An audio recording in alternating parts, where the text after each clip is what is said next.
Good morning and welcome to this episode of the Montpelier Happy Hour here on WBEW 107.7 LP Brattleboro, your community radio station. I am Olga Peters, your host, and as always, this is the show where we talk about how things in Montpelier shake out for the rest of us. And as it seems like we have been talking for the last 2 years, we are also talking about how the pandemic shakes out for many of us. I want to welcome to the show regular co-host and contributor, Emily Kornheiser. Hey, Emily, how are you? I'm okay. Good morning, Olga. Nice to see you. Good morning. Good to see you too. Yes, and for those who are hearing this on Friday, we're actually recording this on Monday morning, and it's totally like Monday morning sleepy vibe here. So we're going to have to wake ourselves up. I also want to welcome to the show Carrie Brown from the Vermont Commission on Women. Hello, Carrie. It's so good to see you again. Hi, Olga. It's great to be here. Thank you. And Al Johnson Kurtz from Change the Story is also here as well. I'm so glad you can join us. Thanks for having me, Olga. And we are revisiting, we've talked to Carrie before about this, about the pandemic's effect on women, especially in the workforce. But we wanted to revisit it because as we've gone through the pandemic, I think Emily has actually talked about the legislature calling this the she session. Oh, the legislature did not invent that one. Oh, you did? Creative. No. That's like a thing. Oh, okay. Well, I'm giving Emily credit. So, because we have talked a lot about the pandemic and women. But as we've gone through it and we've learned some more, I wanted to talk to Carrie and Al just about, what else have we learned? And as we're coming out of this pandemic, hopefully, new phase coming out of it, however we want to say that, what do we need to have in place so that whatever we've learned can actually be something we've learned and moved on from, rather than just like, oh, well, that was a blip and everybody got excited. So Carrie, I'd love to start with you. As you've gone through this pandemic and as you've been doing your work, what have you seen? And what was maybe new to you now that you didn't see when the pandemic started? Well, I think the really big thing that I'm seeing now is just how wrong we were in our predictions about kind of how long this would last and where we would be at this point. I mean, I think that the last time we spoke, I don't remember exactly when that was, but I think we all would have thought that by this point, things would look really different somehow. And we would be, you mentioned this idea of coming out of the pandemic. I mean, that I don't even know if that's a real concept that we can even talk about anymore. And so, go ahead. I'm just going to jump in quickly. Just what you said made me think. I think one reason I struggle with new phase or coming out of the pandemic is because for some people, in their minds, it's over. For some people, they're still being impacted. And I think even just that speaks to how uneven this whole experience has been for people. Yeah. So sorry, Carrie. Exactly. No, I think you're absolutely right. And so if, when we look at things like data, like unemployment numbers and how many jobs have been lost and all that kind of stuff, we don't necessarily have a whole lot more information now than we did several months ago. It became clear pretty early on that in terms of who is being impacted at work and through unemployment and things like that women are much more impacted, as are people of color. And that's just remained true. So now it's really more about, well, what are the structural inequities that were in place before this all started, which we were talking about a year ago, 2 years ago too, and what can we possibly do to try to really address those? And, this isn't a new theme. We've been talking about this a lot, but those are much, much harder to get at. And so we're seeing things like before the pandemic started, women were doing way more work at home than men. They were doing more work taking care of children, taking care of elderly folks, sick folks, cleaning the house, making arrangements for who needs to be at what appointment and carpools and all that kind of stuff. And this is really expresses something very fundamental in our culture about what we think women should be doing, what we think men should be doing. And so we see that translated into the kind of work for money that women do and that men do. Women are more likely to be the ones doing the jobs that involve cleaning and taking care of people and changing diapers and and all that kind of thing. And they're, really poorly paid for that. And so, for me, what I really want us to stress and focus on is looking at the value that we put on work and how we compensate it, how we reward it, and to try to once and for all get rid of this idea that the kind of work that women have traditionally done at home and are still doing at home for no money is only worth a little bit of money out in the world when they're doing it for people outside of their families. So thank you. I remember, I think even last time you were on, Carrie, which was quite a while ago, I had this tremendous sense from my place of like sitting at my desk privilege and talking about these things. I had this tremendous amount of hope for all these things that were being unveiled or revealed to a lot more people. And we talk on the show pretty constantly about how the cracks are widening and more people can see them. And that's going to mean massive structural change, because once people see the truth, how could we possibly go on the way we've been? And the first thing to get pulled out of the, deal in Congress was the increased pay and protection for caretaking work. Yep. And as we've seen, the governor pull back on action on COVID, we see the people most impacted are all of the mothers staying home while their kids' schools shut down because of, increased cases. And all of it's just, I don't know where to go from here, because I had this story that it was really just that people didn't understand how hard it was, which was totally, you two have both devoted your careers to getting people to understand these inequities. And so, I don't mean to be a downer here on Monday morning, but. No, I really agree. And when I was thinking about this show and this conversation, I was having a hard time thinking about, well, how do we be positive here? And because it's exactly what you say. And just because people know about it doesn't mean that they're interested in changing it.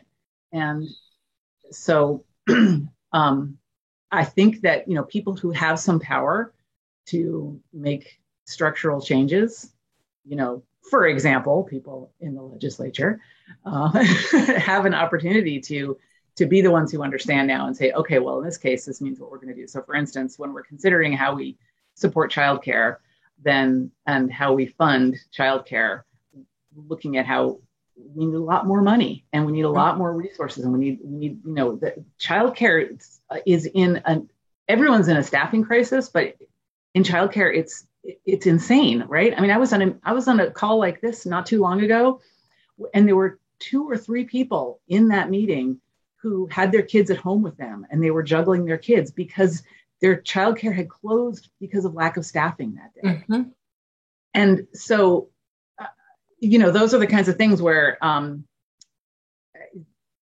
know that organizations around the state are working on ways to address that staffing crisis. But in a lot of cases, it's really going to come down to they need to be paid more money and they need to have better working conditions, which, of course, we're seeing in so many other jobs right now. Mm-hmm. I do want to jump in. Just, there's a question about what can be done. And I want to share that the Vermont Commission on Women, Change the Story, and our partners, Vermont Works for Women and the Vermont Women's Fund, this past year worked with a team of researchers from UMass Amherst to produce data about the sociological impacts of COVID-19 on Vermont households. And one of the questions that was asked was about what policies or resources would be most helpful to manage the impacts of COVID-19. And the top answer from respondents across income levels was stimulus payments, direct payments to Vermonters to support households. And that was something that the pandemic showed could have tremendous impacts. It lifted 11.7 million people nationally out of poverty to do those direct stimulus payments. And I think that we need more of that at this point. We need to separate people's ability to work from their ability to live. And that's, just in terms of a structural change, that's what Vermonters are demanding. And there's big push for it right now. And I think that could be something that could tremendously shift the livelihoods for our neighbors and community members. Mm-hmm. I think it's probably worth pointing out, and I'd love your thoughts on this, everybody. But what you were just saying, Al, made me think about some of the State of Working Vermonters reports that the Public Assets Institute puts out. And I think it was 2018, 2019, they talked about how the wages in Vermont, especially when you compare them to New England, are not up to our cost of living.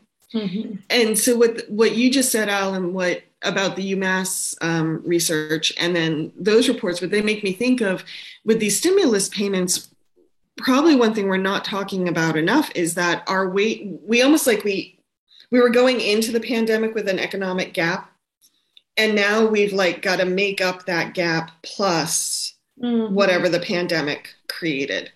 And that just feels so deep to me in many ways. I don't know how that resonates with any of you. I've been, the other sort of like sociological trope that goes along with shecession is the Great Resignation. And thinking about in the context of a country and a state where we have very, very, very few people in unionized jobs, and the folks that are mostly in unionized jobs are mostly in unionized jobs where they can't strike. So public sector jobs, for instance. And so I think it's really hard for us to get our heads around what all of these resignations mean. All of these people saying, like, the next step policy implications of I can't possibly make this work in my life feels much vaguer because we don't have, someone with a picket sign telling us what it means. And so figuring out what the next steps are from there gets really, really complicated and confusing and lets in so much other noise about what's needed to do something about it. And so like whatever pundit picks it up can have their own or politician can have their own interpretation of what the Great Resignation means and what the policy implications of it are. But I think, as Al said, regardless of what it means and what the next steps are to sort of shift to the next economy we might be living in, people still need to be able to live during that. Mm-hmm. Mm-hmm. Yeah, I think this is one of those things where we really don't know what's going on with this Great Resignation, and we're not going to be able to know for a while. Mm-hmm. But I'm not an economist. Al is kind of an economist. Maybe they have a better idea about this. But if we have 3% unemployment in Vermont, we have incredibly low unemployment, which means that it's not like people are sitting at home going, I don't want a job. Those jobs are not for me. They're working, and we still don't have people to do all of these jobs that we need done just to kind of keep things going. I mean, just to me, it suggests there is something really, really off in the whole system. Something is just out of whack. And I don't know what we do about that, but it may be that we have to go through some big readjustment period. It's probably going to be really rough. I haven't had a chance to look recently, and I used to be very diligent about this, but there's the unemployment rate, and then there's the rate of folks who are not employed. And those are two very, very different things. And sometimes they're closer to each other than usual. And Vermont's, I think, tend to be further apart than a lot of states. And we've talked a lot about how that sort of large group of folks who are not looking for work, who aren't counted as unemployed, tend to be women in Vermont. But I haven't looked at those numbers in the last year. So what are those looking like? Carrie, I saw you jump. Did you want to make a correction on that? No, not a correction. Just we don't know about those people in Vermont. Right. We know that about 28,000 people left the workforce in Vermont in 2020. But when I asked the Department of Labor, who are those people? Why did they leave? Do you know anything about them? They don't know. And it's because they're just, they're, all the reasons why it's hard to get that kind of data, but it shouldn't be. We should be able to understand that. We know that nationally, a lot of women left the workforce completely during the pandemic. So there's no particular reason to think that didn't happen in Vermont as well, but we just don't actually know. Mm-hmm. Yeah. Did you have a specific question about that, Emily? Because I'm happy to. I just wondered if anyone has a current number on what the number of folks out of the workforce, rather than what that rate looks like right now. I don't have that, but maybe when we take the break, we could try to find that. Or we can stick in the show notes later. Yeah. Follow up. Yeah. Mm-hmm. Yeah. I think the point about women making up more of, the discouraged workers number, or people who are, who have left the workforce completely. We know from our previous research that that those numbers are largely larger women. Yeah. So one reason I have been so focused on what policies we may want to change or put into place going forward is because one of my concerns is, and I think this goes to a little bit what Carrie said about just because people know about something doesn't mean they want to change it, is when folks are feeling discombobulated, when their world has been upheaved, if that's the right use of that word, it is such a human instinct to cling to what you knew and what you understood, even if it's the devil you know. And so I want to make sure as we go through this pandemic and as we learn from it, that we don't just go back to what was comfortable, so that we can get out of the discomfort of all the upheaval and all the uncertainty that has been caused by the pandemic. Carrie or Al, can you speak to that at all, or any thoughts there? Yeah, one thing that comes to mind for me is just how the Great Resignation leads to an opportunity for a lot of mass movement. And, it's kind of like you were saying, Emily, it's almost like a strike without any leadership, like organized leadership. And so I think it's key for legislators to pay attention to where folks are showing up and turning out for rallies, for existing organizing that's happening in the state, so that those messages can come through loud and clear. I was just at a rally. It was at 5:30 a.m. At the State House to extend the GA housing program, and there were 40, maybe 50 people there at the crack of dawn with, to support some of the folks who had been sleeping out at the State House, to advocate for extending that program to make sure that folks in our community can be housed as the pandemic continues. So I think that we're seeing, there's no shortage of groups and organizations and folks kind of saying, here's what we need, and pushing for solutions. And for listeners who want to learn more about the conversation around GA housing, we did a show about 2 months ago. I have no time anymore. I would say it was 7 episodes ago or so, but Josh Davis was there, and that's probably the easiest way to go finding it in our archives. I also am, thinking about the Great Resignation, thinking about how we used we used unemployment insurance as a family medical leave policy when we didn't have one. Thinking about sort of care infrastructure and what that means. I'm also, have you all been in conversation with anyone who's looking at the fact that a lot of the sort of traditional women's work, the caretaking work, the child care and the elder care and the food service are those jobs that were really on the front lines of the pandemic, and a lot of folks with lingering effects of COVID are going to be women in Vermont, and what that means. Has we even started that conversation yet? Yeah, that's not a conversation that I've been part of, and what a grim thought that is. Thank you for that. I warned you when it started about where I was today. Yeah.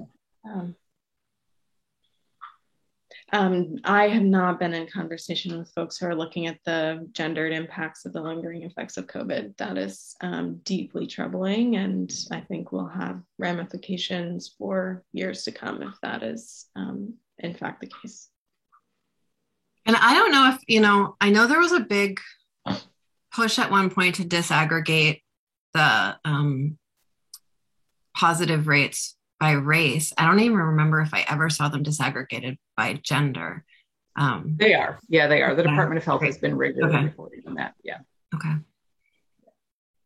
And they were, at the beginning, it was higher for women, which probably had to do with more women being tested. And it's really kind of like leveled out. It's been pretty level even for a long time. And I know in other states, in my paid work, I work a lot with nonprofits in other states, and the gendered relationship to engaging in safety protocols was really poignant, especially here, but even more so in some other states. And there were some really amazing public health campaigns about be a tough cowboy, wear a mask. But I'll share some of them with you later. They were they're amazing, but in a lot of different directions. And so I don't know if that also might have sort of equalized the impact, but that's something that I'm going to dig into learning more about after this. So Carrie and Al, we've touched on a lot of different areas in this conversation. Are there parts of the conversation that you feel have been missing that need to come to light? So something that I've been talking a lot about lately is what this has really made clear for me is how dependent our entire economy is on unpaid labor, and how that's really been true forever. And I don't think it's a stretch to say we can look back to the beginning of this country when we used enslaved people's labor to build everything, and then outlawed slavery and got very creative and clever about finding other ways to get people to work for no money or for just a little bit of money. And women have really always been victims of that. And, I think if there was a time when maybe you had a family running a farm and supporting themselves that way, and everybody was physically based at home and working at different things at home. And then things shifted in our society and people started going out of the home to earn money, but women stayed back at the home, still doing all the work that had to be done at home. And so I think that that's part of why people might understand what's happening, but they don't necessarily want to change it, is because we have all this work, this caregiving work, and this household home-based work that has to get done somehow. And if women aren't going to do it for free, what's going to happen? Somebody has to take care of the children. And if we don't have good childcare, then people are going to do it at home, which means they're not going to be going to work and earning money. And to change that, it would involve such a radical restructuring of our brains and how we look at what needs to be done, that it's just really hard for people to do that. But, the fact is that it is exploitation of people who are not necessarily in a position to make the changes themselves. So our economy has to have somebody take care of children. And so if it's going to be people doing it for no money, okay, we'll just keep on doing that.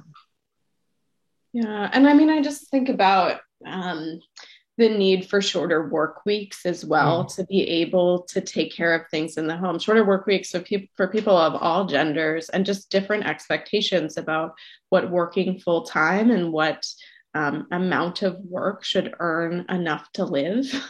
That relationship, I think, is just deeply skewed. And it means that we end up outsourcing so much of for those of us who are in a higher income level, it means we end up outsourcing so much of the work that of the home. And then we're needing to pay other people a lower wage to do that work if we're not going to do it ourselves. So all of these relationships are just deeply out of whack and are leading to the situation that we have now. I think I also, just with the prompt of what is coming to the top, I want to go back to the study that we did and just speak to the mental health impacts of the pandemic. And this was something that also jumped to the top and in my reading of the findings of that study. 1 in 4 of our respondents, there were 500 respondents, reported experiencing a panic attack in the previous 4 weeks before answering the survey. And 1 in 3 reported moderate or severe anxiety or depression. And that 18 to 24-year-old age group reported the highest levels of mental health challenges, with half reporting panic attacks in the previous 4 weeks and nearly 40% reporting moderate or severe anxiety and depression. And so the pandemic has, increased just stress on people in this way that we can measure, that we saw with this study. And it's related to income. It's related to ability to meet, people's needs financially. And we saw that the mental health concerns were inversely proportional to income. So we saw that as people's income went up, that they experienced less stress. And I think that's something that needs to be talked about as well, because it's not just that people don't have money. It's that when you don't have money, it causes health impacts, severe health impacts. And everybody deserves to live. Everybody deserves to live without harm to our bodies caused by lack of income. Chronic stress of poverty causes PTSD. That's and then that and that then has epigenetic markers for PTSD. I mean, it's deeper into our bodies and our lives than I think even folks experience it are able to give credit for. That's definitely the wrong way to explain that. But and we have an opportunity to shift that now. Yeah. As we saw from the survey respondents, direct payments to people to support, to alleviate the stress that's leading to severe health impacts. So, therapy is not. And what I've seen is that as we hear about this increased stress and increased mental health challenges that people are having, I see these calls for increased mental health responses to it, rather than getting to the root causes of the stress that's causing it. And so I don't think we're going to suicide hotline our way out of this situation that we are in America, and that's disproportionately impacting. And I will say that greater mental health support was the number 2 call from across all income brackets, but what that means can be very different for different people. I completely agree with you, Emily, that we're not going to suicide hotline our way out of it or teletherapy our way out of it, but also the state of mental health care is just, unconscionably terrible. So that's a whole separate thing, And so I think that a lot of people who answered that survey probably were thinking about things like, I need a therapist, or my kid needs some kind of psychiatric care, or some kind of, I don't even know what care, but I can't find it because, I can't navigate the system. Mm-hmm. And diagnoses and medications. I mean, yeah.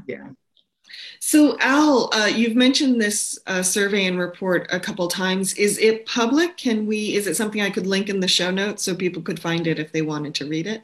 Yeah, you should head to the Vermont Commission on Women website for that. Great. Thank you. Yeah. I can send you a direct link to it. I'd appreciate that, Carrie. Yeah, the findings are extensive, and I welcome people to read over them. I think there's a lot of interesting information in there. Wonderful. Thank you. We are out of time in this first segment. I know it went so fast.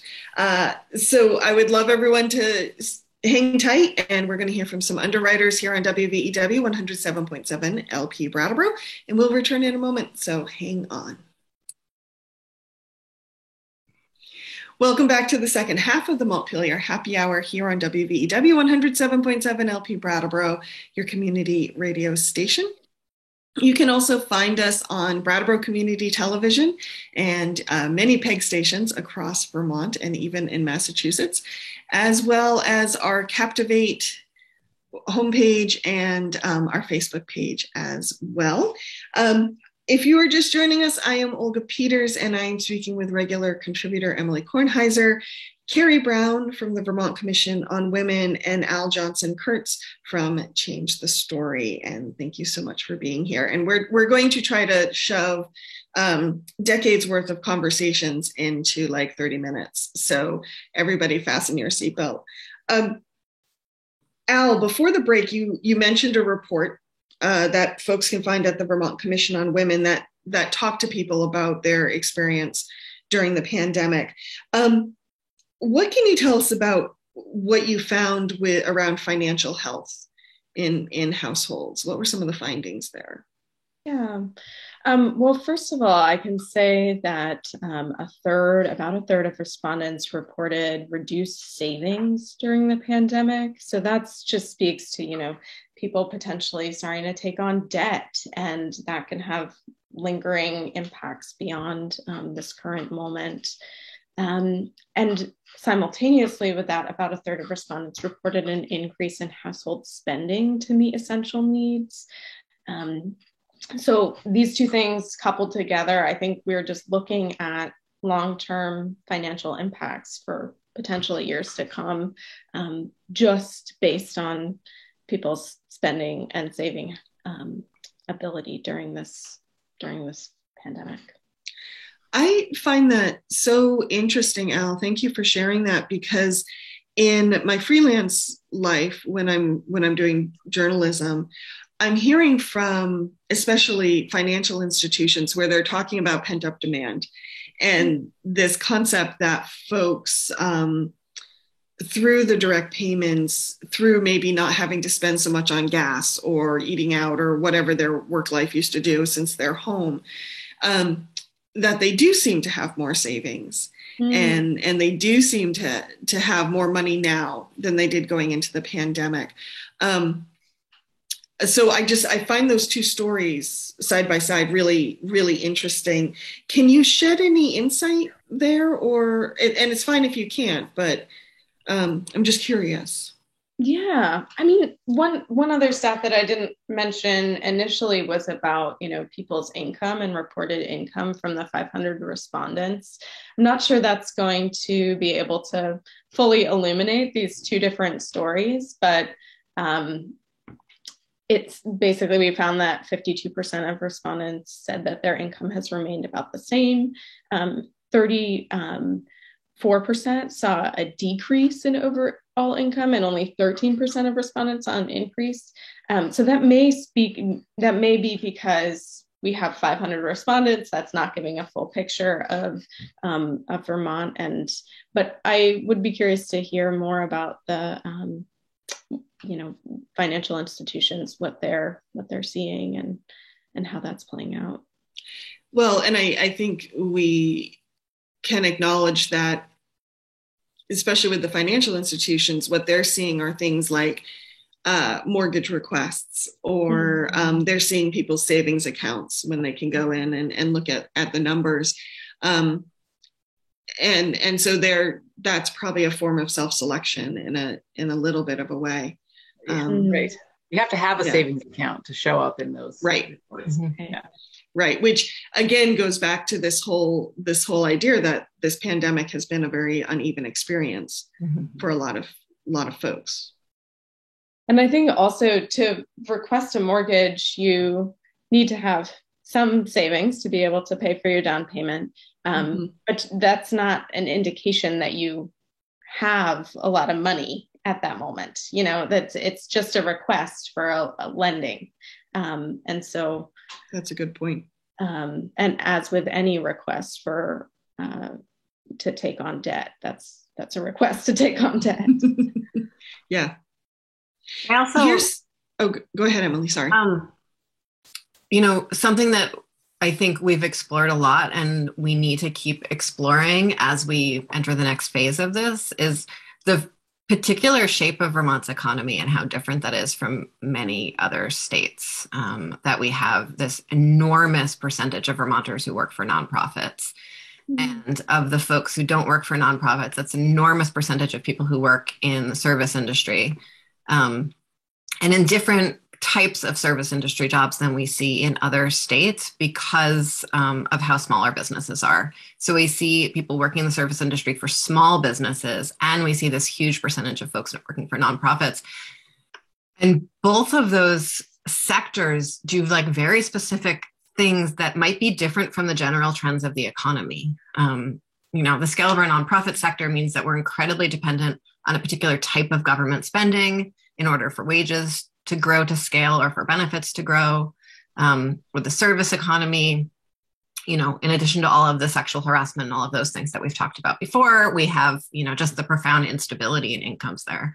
Mm-hmm. And so I think that our recovery might wind, if we do have a recovery or whatever our next thing is, in addition to being sort of K-shaped like all the rest of the country, I think it will have its own, its own letter or its own shape to the K.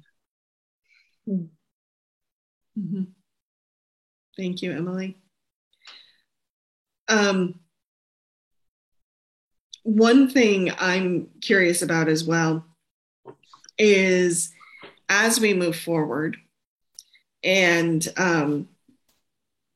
wow, my brain just went completely Here, let me try. So please do that. What I mean so for instance, if we're talking about policy solutions that work in Vermont for whatever the next stage of our economy is, and we're looking for ways for our social, for our social infrastructure to grow, whether that, we call it benefits or safety nets or whatever we want to, and folks work for nonprofits, that means that their ability to receive benefits or increased wages, as I said, is totally both has a level of control by the state that is not true in other sectors. That because the state contracts with so many of the folks or is in an economic relationship with so many of these organizations, the state has a level of bargaining and regulatory power that it does not for the bulk of the private sector. And so that presents tremendous opportunities to both institute much stronger labor protections, shorter working hours, higher wages, socializing benefits.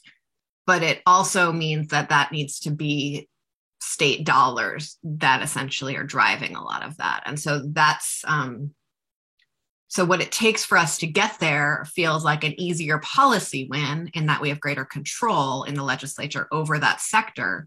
But it also means that any decisions that we make on that, the burden of that needs to be held by the general fund. And in the absence of significant more revenue, either from taxes or from the feds, that's really hard to do. And that's sort of the box that we've been trapped in for a while.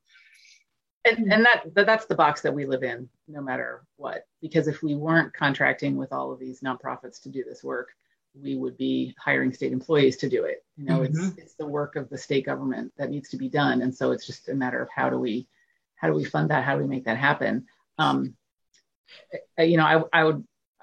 really see that as a great opportunity and amazing power that the state could choose to exercise. And of course, the challenge is going to be how to pay for it, but that's always the challenge. And there's also the thinking about where our values are as a state and how we express those values with the money that we spend. Mm-hmm. So what would it take, Emily, to, right now, a lot of our benefits are attached to a person's work life. Mm-hmm. And as Al mentioned, people's ability to work and how they can fund their lives are not necessarily the same thing, at least not as aligned as they could be. So what would it take on a policy level to decouple those two things and base something like healthcare or family leave or something like that on the fact that someone lives in Vermont rather than just that they work in Vermont? Mm-hmm. Well, so the direct cash payments that we were talking about that Al brought up are, right now at the federal level, they're really tied to what is essentially like a reimbursable tax rebate. That's how, that's sort of the mechanism that's being used. And we have those already in state tax policy. I love it when I actually get to bring taxes into one of these conversations because it's really very rare. And we have a bunch of reimbursable mechanisms already built into our tax policy, but they're often, the threshold for them is usually a specific number that never had an inflator built into it when it was originally passed into law. And so if we actually brought those numbers just up to what they would have been if regular inflators had been built into them at the beginning, that would make a huge difference in Vermonters' lives. If we just sort of straightened, if we tidied the tax code in that way and brought it up into current day reality, that would make a huge difference in terms of people essentially experiencing things as direct payments to families. And they would be annually. And I certainly, there was a decade where my annual tax rebate was what paid for my entire life to be possible. It was what paid for the car repairs, it's what paid for the back bills, and it's what paid for summer camp, summer daycare. And that could be changed to quarterly payments very easily, if we wanted to sort of better match the feds. And so that's very possible. The second thing, I am not going to touch healthcare. It's been 3 years I've been in the legislature. I don't really quite understand how Shumlin failed and what memory we're all still carrying from that and how that keeps the legislature from moving forward. And that is still something that I am digging in on and hope to figure out in the next 5 years.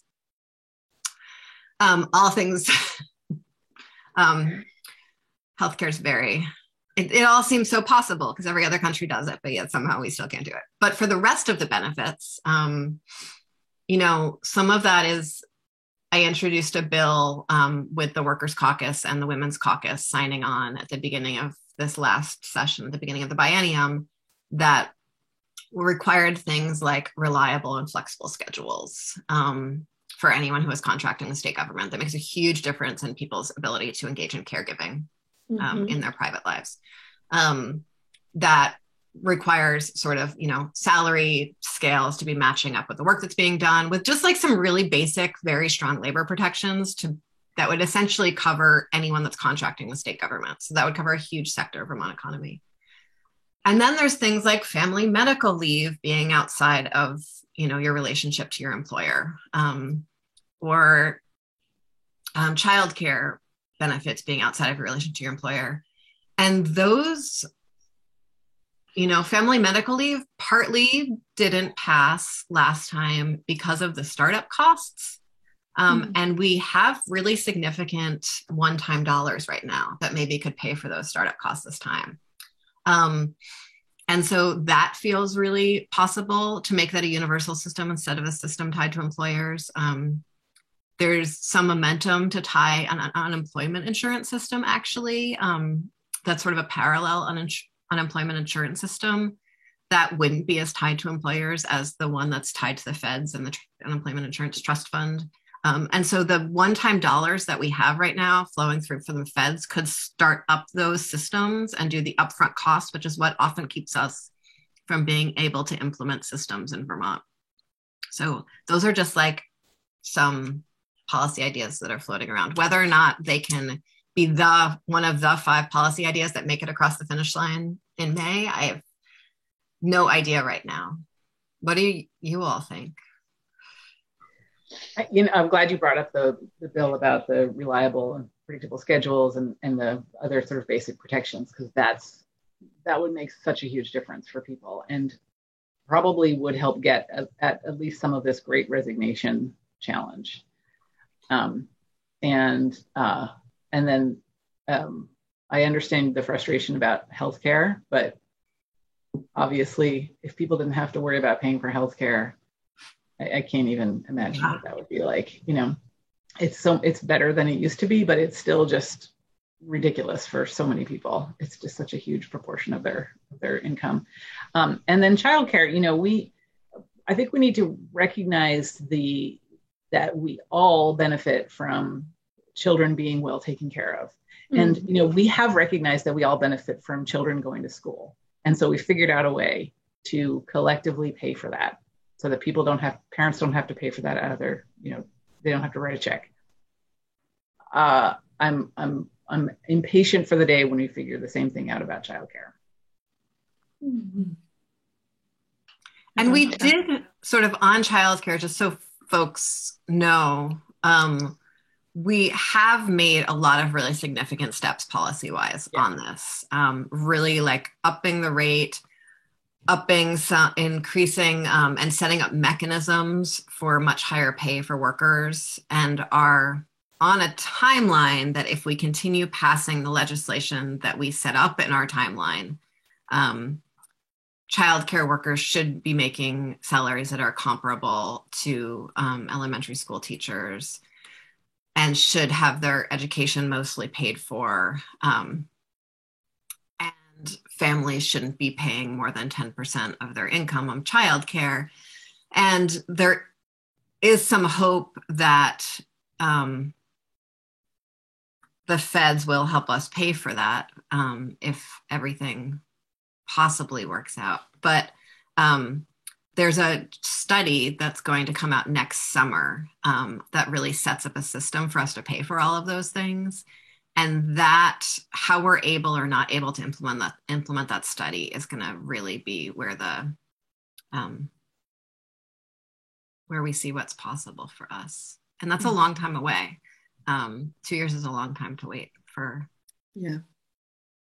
work. This might be nerdy, but you asked kind of what was most exciting to us, and any of the tax code updates I feel like are, just core. It's like our tax code is our kind of expression of our moral value. I used to work for Zephyr Teach Out, and that was one of the things that she talked about. And so giving credit where it's due there, but ensuring that we can pay for things and that we have the mechanisms in place to do so, that feels really base to any of these conversations. So I appreciate that that's top of your mind.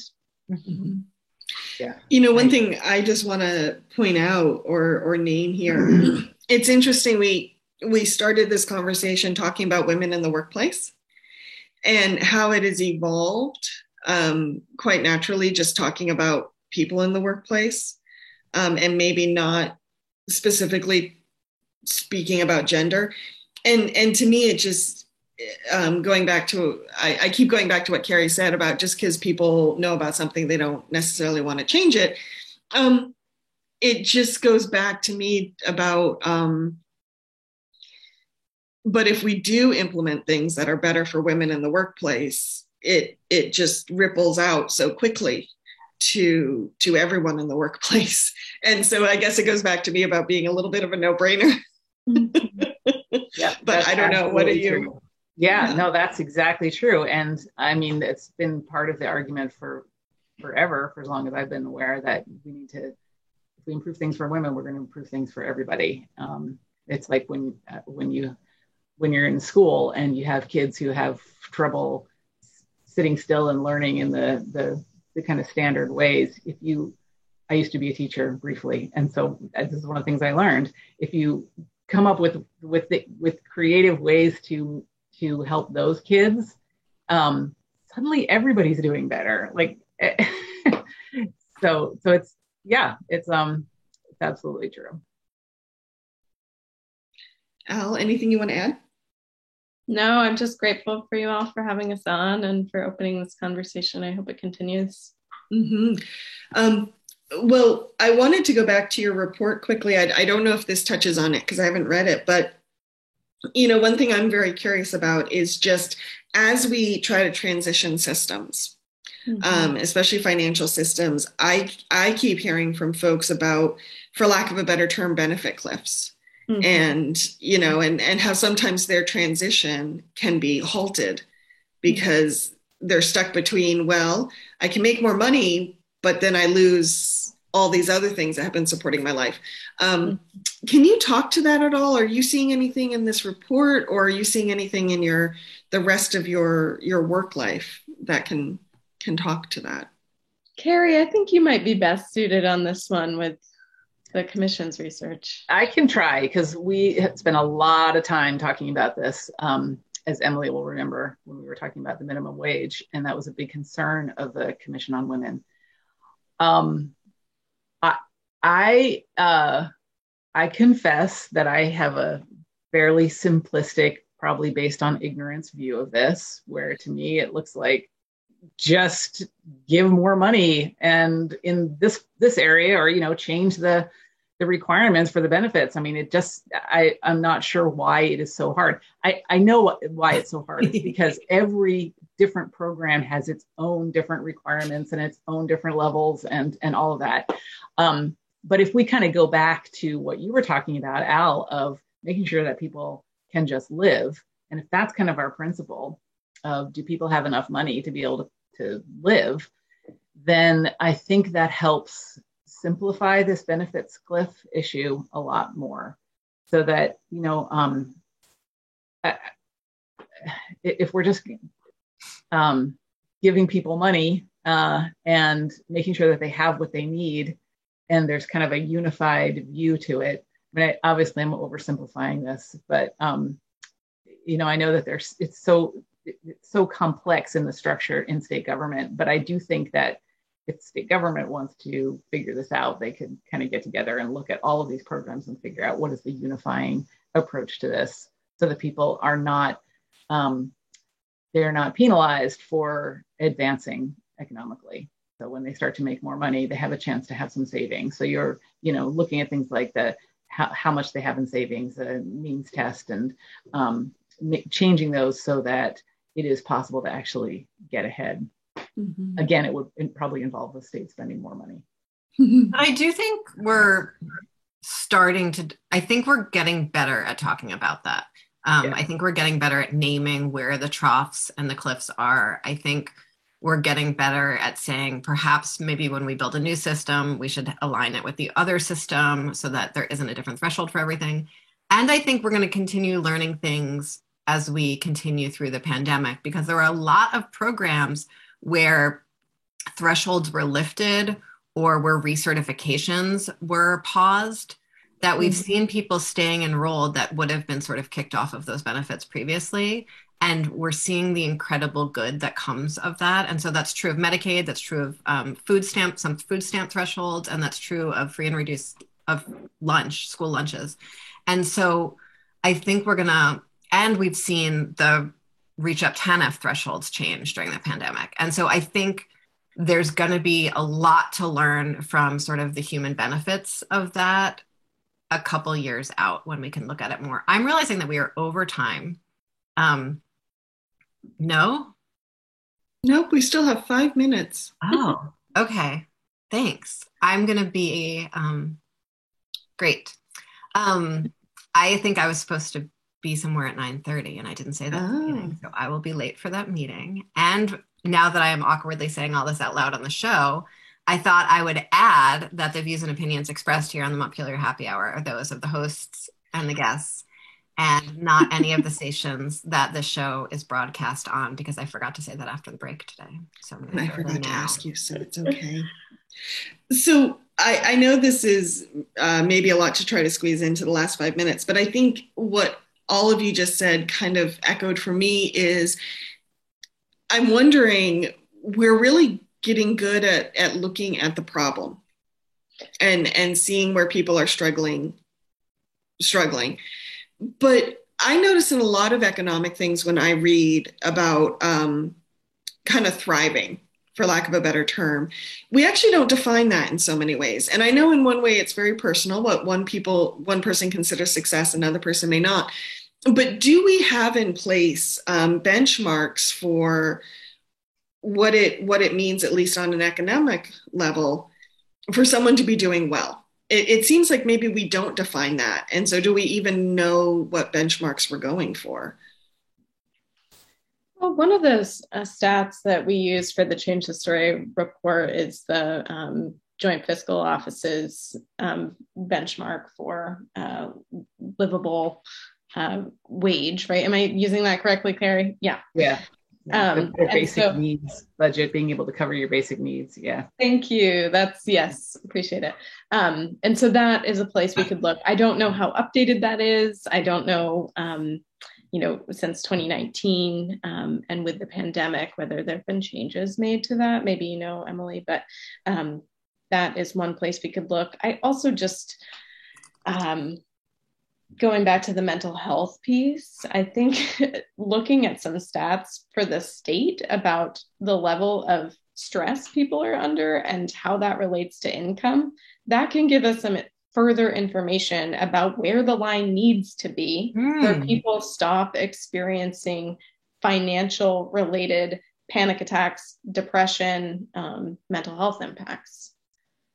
Oh, I love that idea. Thank you, Al. Carrie and Emily, anything else you want to add before we head out? I just want to say I'm also grateful to be having these conversations. I super miss my Commission on Women time with the two of you. And so thanks for coming and having this conversation together. Do you want to toast to that, Emily? Because I realize we haven't toasted recently, so we should. So thank you, Al. Thank you, Carrie, for being here today. I want to toast you for all the work you do and for being willing to come back and have this conversation with us over and over and over again. Cheers. Cheers. Thank you. If you want to find more information on some of the things we talked about today, you can go to the Vermont Commission on Women's website. You can also look up Change the Story. I will be adding some things to the show notes on our Captivate page and on our iTunes page. As always, you can find the Montpelier Happy Hour on WVEW 107.7 LP Brattleboro, your community radio station. Emily, where can folks find you? Folks can go to emilykornheiser.org and you will find links to all of my social medias and phone numbers and all the things to get in touch. All the pertinent deets. Yes. All the pertinent details. Thank you, Carrie. Thank you, Al. Hey, everyone. Have a great weekend.